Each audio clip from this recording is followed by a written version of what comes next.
Brasil avanza el juicio. Ese juicio que muchos han calificado como histórico contra el expresidente Bolsonaro. La fase final del proceso judicial ha comenzado. El Supremo Tribunal Federal analizará pruebas contra 7 vinculados a una presunta trama golpista que buscaba bloquear la llegada de Lula da Silva al poder. Bolsonaro, bajo arresto domiciliario desde el 4 de agosto, es uno de los investigados. El fiscal general Paulo Gonet ha pedido hasta 43 años de prisión domiciliaria al asegurar que el plan Puñal Verde y Amarillo incluía el magnicidio de Lula y del vicepresidente Almin. Por razones de salud, el expresidente Bolsonaro no estuvo en la audiencia y se ha declarado perseguido político. Só tem a lamentar que na história republicana brasileira... Es lamentable que en la historia republicana de Brasil se haya intentado otro golpe de Estado, atacando las instituciones y la propia democracia con el objetivo de instaurar un estado de excepción, una verdadera dictadura. Existindo provas... Si hay pruebas más allá de toda duda razonable, se confirmarán los procedimientos penales y se condenará a los acusados. Si hay pruebas de inocencia o incluso dudas razonables sobre la culpabilidad de los acusados, estos serán absueltos. Así es como se hace justicia. Es función de la Corte Suprema juzgar imparcialmente y aplicar justicia a cada caso específico, independientemente de las amenazas o la coerción, ignorando las presiones internas o externas. Es parte de lo que hoy decía Alexandre de Moraes en este juicio. En los alrededores de la sede del Supremo Tribunal Federal de Brasil, las autoridades han reforzado las medidas de seguridad. Presencia policial, también fueron instaladas barreras en la Plaza de los Tres Poderes de Brasilia. En este lugar convergen el Palacio de Planalto, sede presidencial, el Congreso Nacional y el Supremo Tribunal Federal. Mientras tanto, en horas de la madrugada, partidarios del expresidente Bolsonaro se reunieron para orar en una vigilia frente a su residencia en Brasilia. Varios simpatizantes, incluyendo a 2 de los hijos de Bolsonaro, Carlos y Renan Bolsonaro, asistieron a este evento. Varios asistentes se mostraron conmovidos mientras sostenían pancartas y aseguraban que el expresidente es víctima de una injusticia. Es la sensación de injusticia que puede estar ocurriendo. Así es la vida. Las personas que carecen de espíritu son pobres, pero Dios hará justicia. Estamos aquí para mostrar nuestra solidaridad y apoyo a la familia Bolsonaro por todas las injusticias que ha sufrido en un país en el que nunca pensamos que sucederían las cosas que están pasando. Quiero darle la bienvenida al primer invitado de la tarde de hoy, Marcel Van Hatten. Él es diputado federal del Partido Novo. Diputado, bienvenido. Gracias por acompañarnos.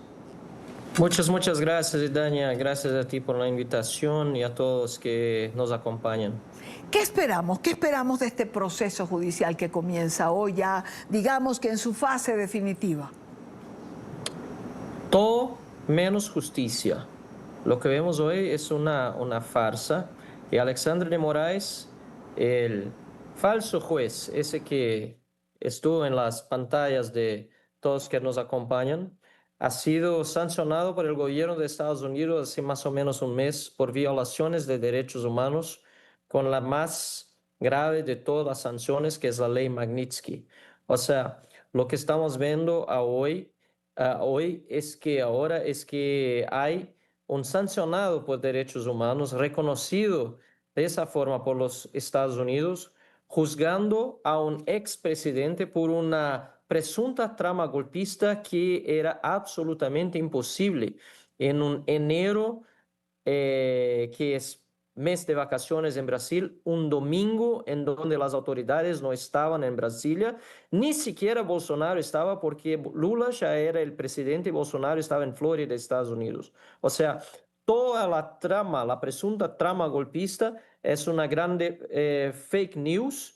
Y ahora lo que estamos viendo es que la Suprema Corte de Brasil trabaja junto con Lula da Silva para instalar en Brasil una dictadura. No es otra cosa, no hay otras palabras que lo definan. ¿Por qué el expresidente Bolsonaro pasa a estar en el centro de lo que muchos catalogan, y usted lo ha dicho, como una persecución política? Bueno, primero porque Bolsonaro fue el candidato que no era en 2018 el preferido del sistema brasileño. Era de un partido pequeño, un diputado de 28 años que no tenía una actuación muy relevante en el Parlamento, pero sí tenía muchas posiciones duras en contra de la criminalidad y muchas veces no tenía una actuación fuerte aquí porque en la casa, en el Congreso Nacional, es importante muchas veces que la gente se una a aquellos que hacen parte del sistema podrido de la política brasileña, y Jair Bolsonaro no lo hizo en su carrera como político, como diputado. Fue elegido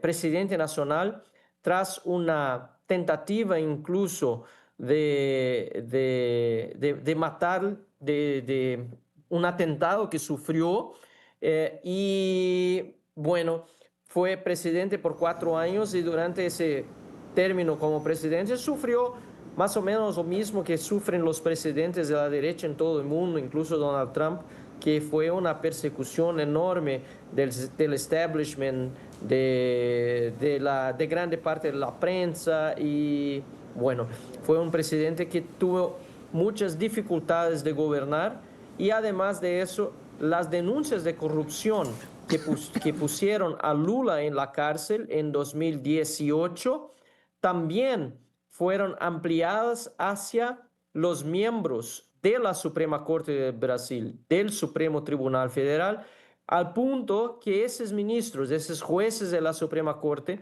para se protegeran, para que no les alcanzase las denuncias de corrupción, empezaron a investigar los medios que publicaban las denuncias, y así y de esa forma iniciaron un proceso de censura en Brasil que hoy está consolidado, y mucha gente no puede siquiera decir nada sobre el gobierno Lula porque puede ser enviada a la cárcel si empezar a criticar al gobierno o a los jueces. Dentro de este instaurar, este silencio o ir contra la crítica, el magistrado Alexandre de Moraes tiene un papel preponderante. Es decir, no es la primera vez que podemos escuchar en relación a su actuación, a su actuar. Hay quien señala que imparte autoritarismo desde el máximo tribunal. Sí, y además Alexandre de Moraes también es considerado como una pretensa víctima de los hechos del 8 de enero y todos los que están involucrados en la presunta trama golpista. Eso es, si él era una víctima, él no podría estar juzgando. Y de los otros 4 jueces del caso, son 5 en total, un fue abogado de Lula, y ese es Cristiano Zanin, y el otro fue ministro de la Justicia de Lula, Flávio Dino. Entonces, lo que vemos es que aquellos que fueron apuntados por Lula para que fueran jueces de la Suprema Corte, hoy están juzgando a Bolsonaro. Es completamente absurdo, y Bolsonaro ni siquiera debería estar siendo juzgado por la Suprema Corte, porque ya no es presidente, y si no es presidente, tendría que estar en una corte local y no en la Corte Suprema de Justicia. Bueno, de 5 jueces, 3 nombrados o designados por el presidente Lula y habiendo ocupado estos cargos, por esa razón muchos señalan que no tendría que estar en ese tribunal como usted lo hace. De hecho, de los 5, 4 fueron indicaciones de Lula o Dilma, los 2 del partido de Lula, y Alexandre de Moraes de Michel Temer, pero Alexandre de Moraes, otra vez, es una pretensa víctima de los hechos. Entonces los 5 son de hechos sospechosos. Pues habrá que esperar el desarrollo, digamos, de los días por venir. Se dice que antes del 12 de septiembre podría haber ya una sentencia. Ya, porque quieren acelerar el proceso, porque no quieren que Bolsonaro tenga ninguna participación en las elecciones del año que viene. Ya lo declararon inelegible el año pasado por una reunión con embajadores, un absurdo, o por utilizarse del 7 de septiembre, que es la fecha nacional de Brasil, para hacer campaña política, lo que es algo también absurdo. Estaba ya declarado inelegible por la Corte Electoral, pero no lo quieren solo inelegible, quieren a Bolsonaro preso, porque temen a Bolsonaro como un actor político, porque Bolsonaro tiene mucha fuerza con el pueblo, sigue en las encuestas como el único candidato que puede vencer a Lula en las elecciones del año que viene y tiene mucha fuerza para ayudar en las elecciones de los senadores. Y los senadores en Brasil son los responsables por impeachment de ministros de la Suprema Corte o jueces de la Suprema Corte. Y ellos temen, tienen miedo que con Bolsonaro libre, esos senadores, esos candidatos en las elecciones que vienen van a ser elegidos y así el Senado tendrá una mayoría para hacer el impeachment de jueces de la Suprema Corte. Entonces es todo un juego político que se juega acá en Brasil, pero al menos tenemos de parte de los congresistas de la oposición en la Cámara y en el Senado una fuerte acción para que tengamos elecciones libres en el año que viene y también estamos llevando al mundo, como aquí a Colombia también y a tantos otros países, la situación real en Brasil para que la gente sepa, como está pasando hoy en Estados Unidos, que en Brasil lamentablemente ya no tenemos democracia.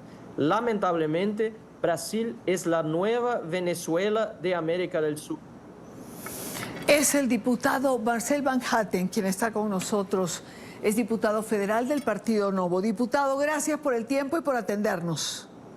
A usted muchas gracias. Y yo quiero un Brasil mejor. Como siempre digo, yo no quiero vivir en otro país, yo quiero vivir en otro Brasil. Estamos luchando por eso. Gracias. A usted. Gracias por el tiempo. Muy buena tarde.